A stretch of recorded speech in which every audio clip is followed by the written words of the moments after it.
Typisk så starter jeg jo med for eksempel at få lavet mig noget kaffe. Det er altid godt at have til hele dagen. Så går der lidt tid med det jo. Men jeg hedder Balder. Jeg laver skulpturer i træ.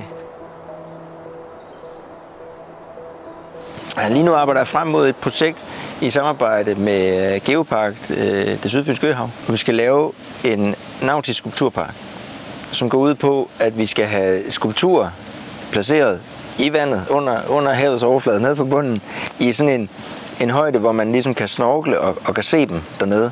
Og hvis man vil, så kan man dykke ned og røre ved dem også. Og de skal ligesom illustrere hele det med, at det Sydfynske Øhav, som ligger lige hernede, jo faktisk i virkeligheden er et oversvømmet istidslandskab. For 10.000 år siden lå der en stor klump is op i Sverige og Norge, og så var det hernede et bakkelandskab med nogle floder nede i dalene. Og da al isen så smeltede, da istiden sluttede, så blev det lige så stille oversvømmet. Og i hele den periode, der boede der mennesker der, som jagede mammutter med deres flintespyd og alting.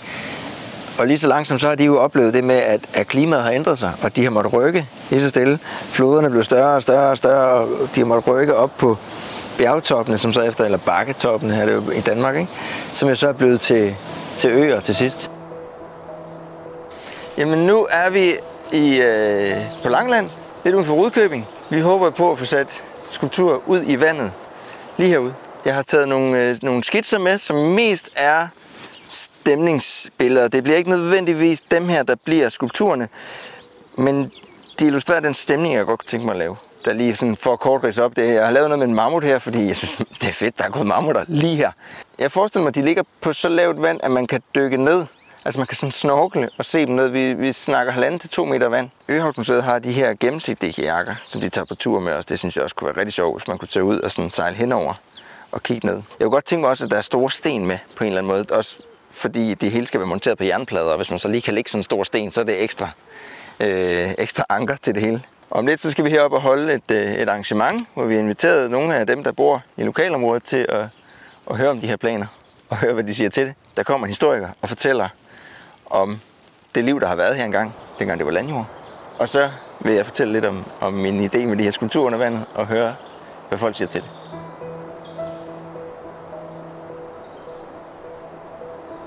Jeg hedder Sigurd Borg fra Langelands Museum, hvor jeg arbejder som arkeolog og marinarkeolog. Det er mega spændende. Det er et spændende formidlingsprojekt med de her træskulpturer, hvordan at afsøge andre måder, vi kan formidle vores fælles forhistorie på.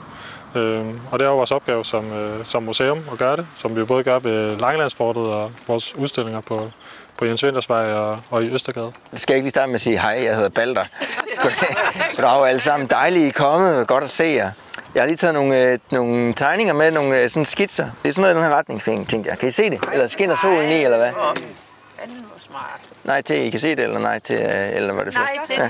Ja, var det fedt at se jeres begejstring, fordi det er jo lige det, ikke også? Det er jo, altså, jeg kan jo godt synes, det er en god idé, og så kan jeg ploppe dem derud, men det er jer, der sådan skal leve med det og kigge på dem og sådan noget. Vi kan se fra vores vinduer. Ja. Ja, og I vil kunne se. Det er den lille havfrue lige her. Det var godt til den lille havfrue. Ja. Min drøm og vision er jo, at der kunne være en masse sådan store, flotte kunstværker her, alle mulige steder rundt i Øhavet, som man kan tage rundt og besøge og sige, nu har vi set den her, lad os tage og se den der, og de må også gerne have noget tema, der på en eller anden måde knytter sig til de forskellige steder, hvor de er. Og det er jo rigtig fint, vi har broen der, vi har sejlranden lige herude, og badeanstalten og sådan, det er jo et meget aktivt sted i Løve lige her. Så det vil være super flot at have dem sådan lige herude på lavt vand. 1,5 til 2 meter vand vil være optimalt. Så skal de jo bare lige laves.